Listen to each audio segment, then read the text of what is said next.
শ্রীগালের দরজার বাইরে প্রচুর অটো টোটো রয়েছে, তো আমরা একটা টোটো করে মন্দিরে গেলাম। ওটা টোটোটা অলিগলি দিয়ে আমাদের সাউথ গেটে নিয়ে গেছিল। সাউথ গেটে ঢুকতেই ওখানে শু কাউন্টার আছে, free shoe counter, bag counter, mobile counter এসব আছে। তো ওইসব জমা দিয়ে আমরা ভেতরে গেলাম। Good morning everyone. আজকে আমাদের পুরীতে সেকেন্ড ডে। এই হচ্ছে বাইরে,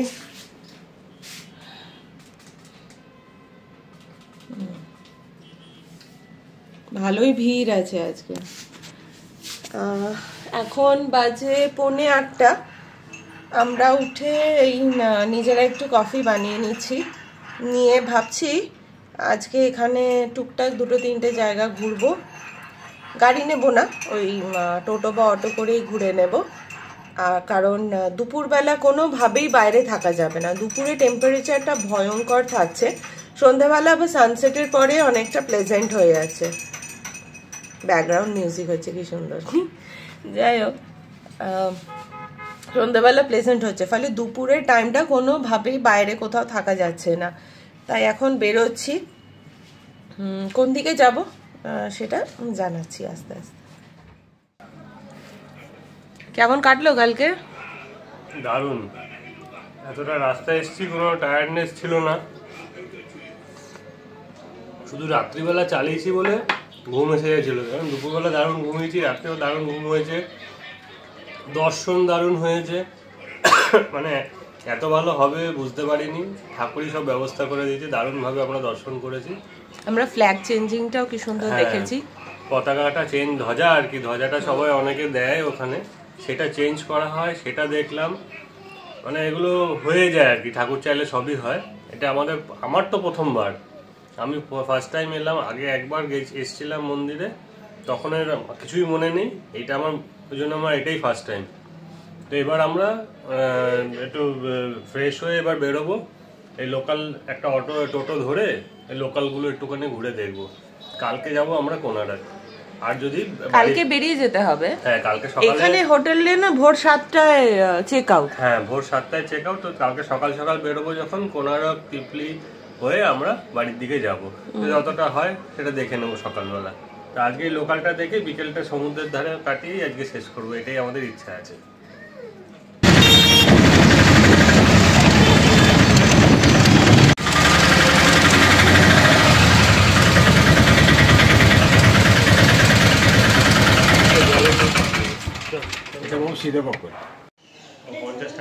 আমরা এখন এলাম সিদ্ধা বকুল মঠ। এখানে যেটা লেখা আছে ওটা আমি বলছি একটু পরে। আগে একটু দেখি যে ঢুকতে গেলে কি নিয়ম কানুন আছে। টোটো আমাদের বাইরে রেখে দিল। আচ্ছা, ভিজিটার্স আর 50 টাকা দিতে হবে ছবি তোলার জন্য। দিয়ে নেবো নাকি?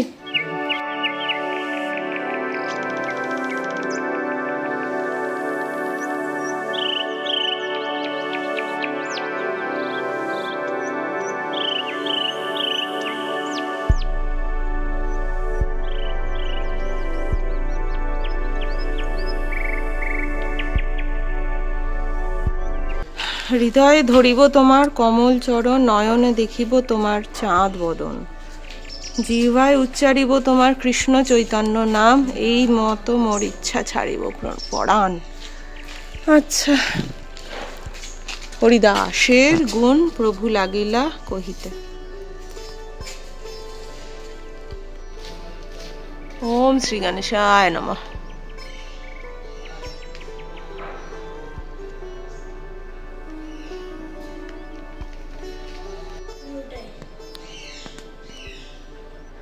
এই গেটটার ওই পারে গণবাবা ছিলেন, এখানে রাধাকৃষ্ণ। আচ্ছা, এই হচ্ছে সেই বকুল গাছ। সিদ্ধ বকুল গাছের উৎপত্তি। জগন্নাথপুরীর পবিত্র প্রাঙ্গণে অনন্য বকুল গাছটি সিদ্ধ বকুল গাছ নামে পরিচিত। প্রতিদিন সকালে পূজারীরা কুম্ভতুয়া নামে একটি গাছের 3টি ডাল ব্রাশ হিসেবে, দাঁত মাজার ব্রাশ হিসেবে ভগবান জগন্নাথ, বলদেব এবং সুভদ্রার উদ্দেশ্যে উৎসর্গ করতেন। কিন্তু একদিন ওই গাছের একটি ডাল পাওয়া যাচ্ছিল না। তার জায়গায় একটি বকুল গাছের ডাল ব্যবহার করা হয় এবং পরে সেটাকে মহাপ্রসাদ হিসেবে মহাপ্রভুকে উৎসর্গ করা হয়। গৌরাঙ্গ মহাপ্রভু ওই মহাপ্রসাদী বকুল ডালটি পেয়ে হরিদাস ঠাকুরের বাসভবনের কাছে বাগানে রোপণ করে দিয়েছিলেন। শীঘ্রই ওই ডালটি একটি ঘন বৃক্ষে পরিণত হয়, যা শীতল ছায়া প্রদান করে এবং হরিদাস ঠাকুরের ভক্তিমূলক ভজন পরিবেশনের জায়গা হয়ে ওঠে। হরিদাস ঠাকুরের প্রস্থানের পর শ্রীল জগন্নাথ গোস্বামী গাছটিকে শ্রদ্ধা করতেন, যিনি এর নিচে ভজনও করতেন।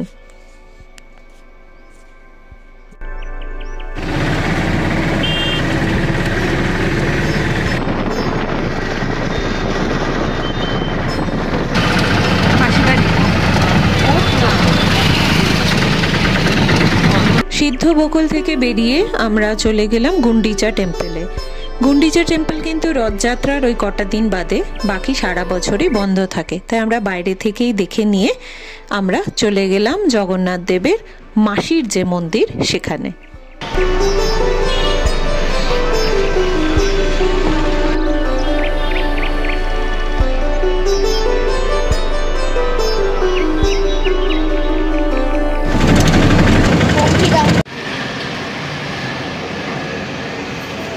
এই হলো জগন্নাথ দেবের মাসি বাড়ি।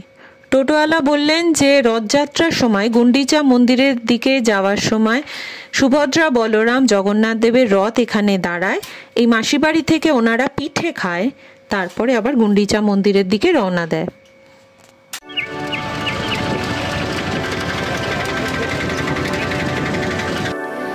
ও হ্যাঁ, কারেক্ট।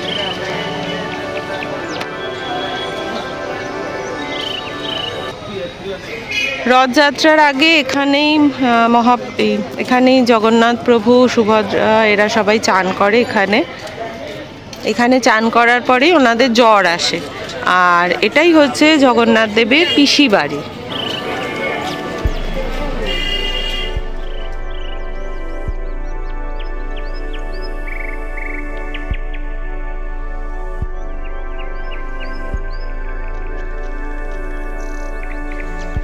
এই পুকুরের মাঝখানে রয়েছে মহালক্ষ্মীর মন্দির। ওই মন্দিরে ঢুকতে গেলে 10 টাকা করে টিকিট কাটতে হয়, ভেতরে পুজো দেওয়ার ব্যবস্থা আছে। জগন্নাথ দেবের এই পিসি বাড়ি দেখার পরে আমরা চলে গেলাম গুপ্ত বৃন্দাবন বা গৌড় বিহার মঠে। এই গুপ্ত বৃন্দাবন নিয়ে একটি বড় ভিডিও আমি আলাদা করে দেব। এই ভিডিওতে শুধু ওই জায়গাটার ছোট ছোট একটু ঝলক দিয়ে রাখলাম। না,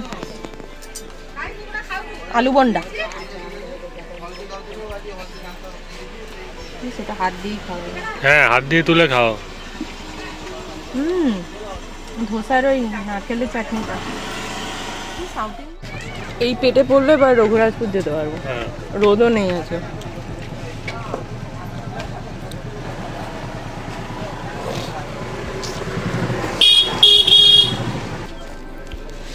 এবারে নিলাম ছানা পোড়া, আর একটা রসগোল্লা নেবে তো, ওটা পরে তাহলে।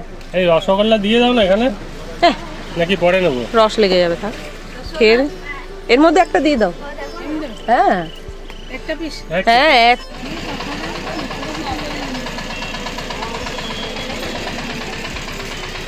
মুখ করিস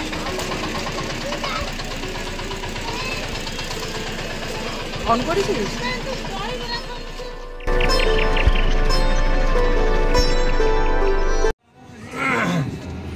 এইটা হচ্ছে মিউনিসিপ্যালিটির পার্কিং এখানকার। তো আমাদের গাড়িটা এখানেই রেখেছি 2 দিনের জন্য।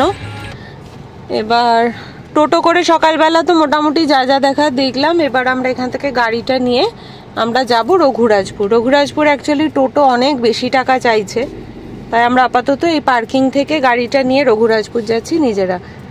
আর এখন বাজে 12টা। এই পার্কিং এরিয়াটা যখন ফিরবো তখন ভালো করে একবার দেখিয়ে দেবো। এই পার্কিংটার পাশে এই এরিয়াতেও কিন্তু প্রচুর হোটেল রয়েছে দেখছি। আমরা তো এই দিকটায় আসিনি, এরপরে কখনো এলে আমরা না এই দিকটায় আসবো, কারণ এই দিকটা ভিড়টা কম দেখছি। হ্যাঁ, লাইট হাউসের পাশেও থাকা যায়। আর হ্যাঁ, এই হচ্ছে লাইট হাউস, পুরীর লাইট হাউস। এখানে অনেক রয়েছে, পার্কিং ওয়ালা হোটেলও আছে, তাই দেখছি। না, আমি এখানে এই দিকটা প্রেফার করছি। আমি এখানটা লোক কম, ভিড় কম। আমাদের পার্কিং এর এখানে নর্মালি 250 টাকা করে নেয় পার ডে, যেহেতু আমি হোটেলের কার্ড দিয়েছি তাতে 50 টাকা কম করেছে। পার ডেতে করেন 400 টাকা নিয়েছে আমাদের দুদিনের জন্য। হ্যাঁ, এখানে লোকনাথ টেম্পল রয়েছে। আর এই মাতা মঠ হচ্ছে ওই গুপ্ত বৃন্দাবনটারই আরেকটা নাম। হোটেল সোনার বাংলা, এটা রুফটপ ক্যাফে রয়েছে গো। হ্যাঁ, হোটেল সোনার বাংলা। বাহ, আমরা যদি একটু এদিকে আসতাম গাড়িটা নিয়ে তখন। ঠিক আছে, না আমরা তো ভালো রয়েছি, মানে যেমন হোটেলটা তেমনি ঘর, ভিউ সবই খুব সুন্দর। রিভেরিয়া না মানে এদিকেও রয়েছে, তাই রুম মানে না পাওয়ার কোনো ব্যাপারই নেই। হ্যাঁ, বুকিং করে না এলেও কোনো চিন্তা নেই, এত হোটেল হয়ে গেছে। একটু হাতে সময় নিয়ে মানে ঘুরলে পাওয়াই যাবে।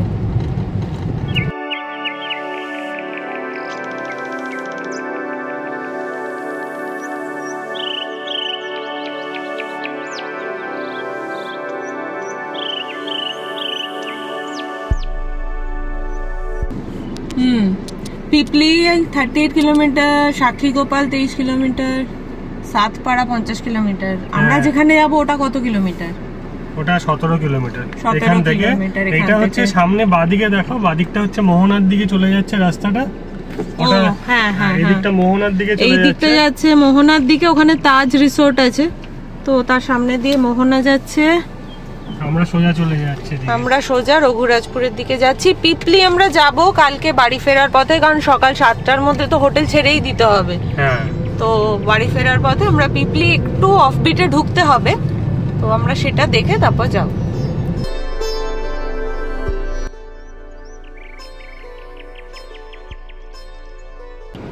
আমরা এখান থেকে ডান দিকে টার্ন নিয়ে নিচ্ছি। উড়িয়া ভাষায় লেখা, কিন্তু বোঝা যাচ্ছে যে ওটা পটচিত্রের ছবি। সামনে বাস স্ট্যান্ডটা ছিল, বাস স্ট্যান্ড থেকে একটু এগোতেই তারপরে ডান দিকে পড়ছে, মানে 1 কিলোমিটার মতো হয়তো হবে, খুব বেশি। আর কেউ যদি পুরী যাওয়ার পথে আসতে চায় তাহলে তার বাহাতে পড়বে।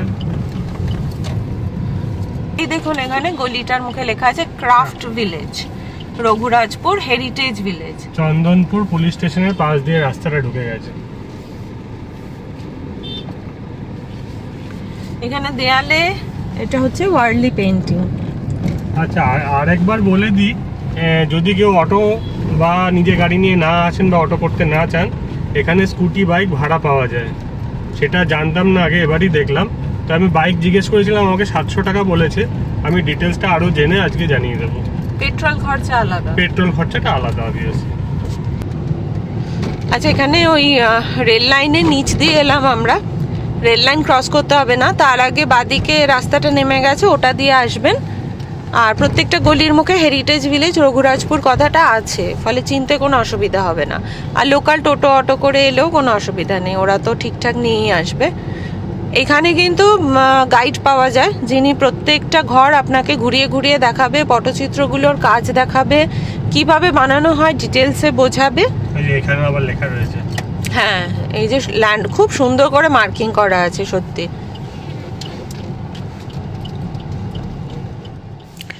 রঘুরাজপুর নিয়েও একটি আলাদা পুরো মাত্রার ভিডিও আমি আপলোড করব, নইলে এই ভিডিওটা অনেক বড় হয়ে যাবে। আর এই ভিডিওটার মেইন উদ্দেশ্যটা হচ্ছে একটা গোটা দিন আমরা পুরীতে কিভাবে কাটিয়েছি সেটা দেখানো। রঘুরাজপুরে অনেকটা সময় কাটিয়ে আমরা চলে এসেছিলাম আবার মোহনার ওই এরিয়াটাতে লাঞ্চ করার জন্য। আর রঘুরাজপুরে অভিমন্যু বারিক মহাশয়, উনি আমাদের খুব যত্ন করে প্রত্যেকটা ঘরের পটচিত্র, শিল্পকলা এগুলো ঘুরিয়ে ঘুরিয়ে দেখিয়েছেন। ওনার নিজের যে কাজের জায়গা, সেখানে বসে আমরা রং কিভাবে বানানো হয়, কিভাবে পটচিত্র বানানো হয়, সেগুলো কিন্তু ডিটেইলভাবে আমরা দেখেছি। গ্যারান্টি নেই 12 হবে বলি, 12 রু 15 তাই মাঝখানে হবে। আর এরকম হয় ওই একজন চোখ বন্ধ করে লাভ করে, হ্যাঁ, কারণ হাটটা আছে না, যেন ফিল না করে। এইটালা দেখো, এটা সমুদ্র শঙ্খ গুঁড়ো করে সাদা রং, এটা হেঙ্গুলো পাথর গুঁড়ো করে লাল রং, এটা হরিতাল পাথর গুঁড়ো করে হলুদ রং, খন্ডনীল পাথর গুঁড়ো করে নীল রং, গেরি মাটি দিয়ে ব্রাউন কালার, আর ঘরের দীপ জলে কাজল দিকে কালো রং। এই সমস্ত রং করে আমি যে এই কদবেল খায় না, এইটা হলো কদবেল গছের আঠা, এই আঠাটা সমস্ত রঙরে দেলা পরে 20 মিনিট এরকম হাতের ঘষা যায়, তারপরে যে কোনো ছবি বানাবে আর কোনোদিনও নষ্ট হবে না, লাইফ টাইম পর্যন্ত থাকবে রঙটা। আর এই 6টা কালারকে মিশিয়ে মিশিয়ে 25টা 30টা কালার বানিয়ে যায়। বাহ, হ্যাঁ। ফটোচিত্র যখন কোভিডের সময় এসেছিলাম তখনও আমরা ওনার হাত ধরেই রঘুরাজপুরকে চিনেছিলাম, এবারও কিন্তু তাই হলো। রঘুরাজপুরে অনেকটা সময় কাটিয়ে আমরা চলে এসেছিলাম আবার মোহনার ওই এরিয়াটাতে লাঞ্চ করার জন্য।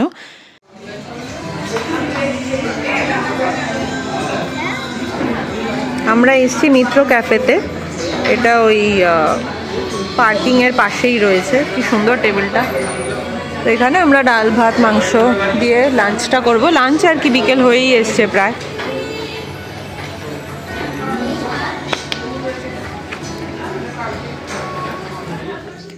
মিত্র ক্যাফেতে লাঞ্চ করে আমরা সোজা চলে গেছিলাম আবার মন্দির চত্বরে। আমরা অ্যাকচুয়ালি ধ্বজা আনতে গেছিলাম। আপনারাও যে পান্ডাকে দিয়ে পুজো দেবেন তাকে কিন্তু বলে রাখতে পারেন যে ধ্বজাগুলো নামানো হয় তার থেকে আপনারাও নিতে পারেন ধ্বজা, অবশ্যই টাকা দিয়ে। তো সেদিন আমি আর জিৎ ভেতরে ঢুকিনি, আমরা বাইরেই ওই চাতালে বসে নতুন করে যে ধ্বজা লাগানো হলো সেগুলো দেখলাম। আর রানা ভেতরে ঢুকে আমরা আগের দিন যার কাছে পুজো দিয়েছিলাম ওনার থেকে ধ্বজাটা নিয়ে এসেছে।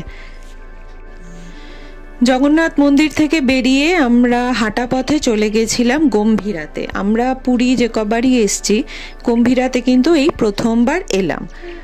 গম্ভীরাতে রয়েছে মহাপ্রভু শ্রী চৈতন্যদেবের খড়ম, আর উনি যে পাত্র থেকে জলপান করতেন সেটাও রয়েছে, আর অখণ্ড জ্যোতি রয়েছে।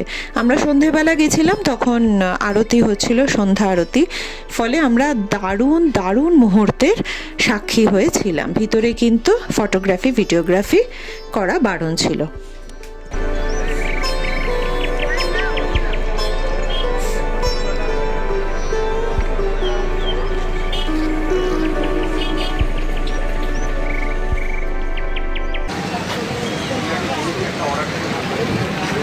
স্বর্গদ্বারের পাশে এই রাস্তাটা দেখুন কত খাওয়া দাওয়ার জায়গা। এখানে সুদীপার রান্নাঘরও রয়েছে।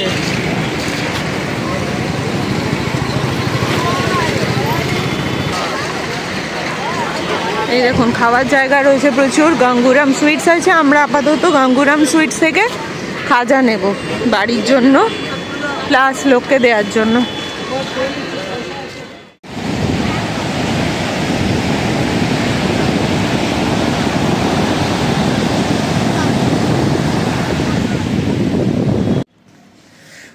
হ্যালো এভরিওয়ান, তো হয়ে গেল আমাদের সেকেন্ড ডেও শেষ।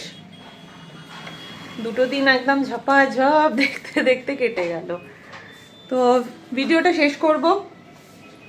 আজ সারাদিনে ডে 2তে কি কি করলাম, একবার বলে নিই জাস্ট।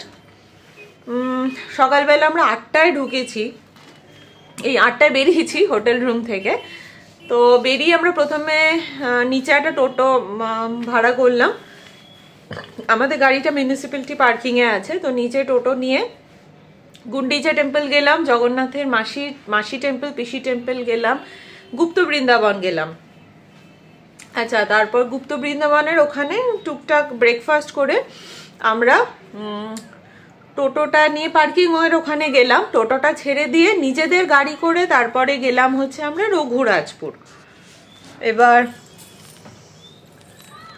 রঘুরাজপুর গেলাম, রঘুরাজপুরে অনেকটা সময় কাটিয়ে রঘুরাজপুর মানে পটচিত্রগ্রাম। তো রঘুরাজপুরে অনেকটা সময় কাটিয়ে আমরা ফেরার সময় ওই মোহনার দিকে যেখানে পার্কিংটা আছে ওখানেই রেস্টুরেন্ট থেকে লাঞ্চ করলাম। আমরা ওখানে খেলাম মিত্র ক্যাফেতে একদম ডাল ভাত খেয়ে আমরা ভাবলাম হোটেল চলে আসব, কিন্তু লাঞ্চ করতে করতে 4টের বেশি হয়ে গেল। তাই ওখান থেকে আমরা আবার চলে গেলাম জগন্নাথ মন্দিরে। গতকাল তো আমরা দর্শন করেছি, তাও আজকে বিকেলবেলা আবারও গেলাম, ওখানে গেলাম। তারপর সন্ধেবেলা ওখান থেকে হাঁটতে হাঁটতে গম্ভীরা গেলাম। গম্ভীরা হচ্ছে যেখানে মহাপ্রভু শ্রী চৈতন্যের খড়ম রাখা আছে এবং অখণ্ড জ্যোতি আছে। গম্ভীরা থেকে আবার হেঁটে হেঁটে বিচে চলে এলাম, তারপরে হোটেল রুমে এসে, ততক্ষণে তো 7টা বেজে গেছে, তো হোটেল রুমে এসে ফ্রেশ হয়ে একটু চা কফি নিজেরা বানিয়ে খেয়ে চলে গেলাম বিচে। গঙ্গুরাম থেকে খাজা কিনলাম, প্রায় 1-1.5 ঘন্টা বিচে আমরা টাইম স্পেন্ড করলাম, ঢেউ দেখলাম, পা ভেজালাম। তারপরে এই সিগালের নিচেই রেস্টুরেন্ট আছে, ওখানে ডিনার করে ঘরে চলে এলাম। তো এই ছিল আমাদের পুরীতে সেকেন্ড ডে। কালকে সকালবেলা 7টার সময় রুম ছেড়ে দিতে হবে, তো আমরা সকালবেলায় বেরিয়ে যাব। আমরা পুরী আসা মানে কোনারক সান টেম্পলে তো যেতেই হবে, তো কালকে সকালবেলা এখান থেকে যখন 7টায় বেরোবো, বেরিয়ে আমরা আগে যাব কোনারক সান টেম্পলে, তারপর ওখান থেকে আমরা কলকাতা ফিরে যাব। যদি হাতে সময় থাকে তাহলে অন দ্য ওয়ে পিপলি পড়বে, যদিও একটু ঢুকতে হবে ভেতরে, তো অন দ্য ওয়ে পিপলি পড়বে। পিপলিও একটা হ্যান্ডিক্রাফটের জায়গা, অ্যাপ্লিক ওয়ার্কের, সেটা দেখে তারপর আমরা কলকাতা ফিরে যাব। তো ভিডিওটা এখানেই শেষ করছি, আশা করি আপনাদের ভালো লাগছে। আর কোনো কিছু যদি জানার হয় তাহলে অবশ্যই কমেন্ট করুন, আমার কাছে যেটুকু ইনফরমেশন থাকবে আমি জানিয়ে দেব। তো good night from everyone, good night.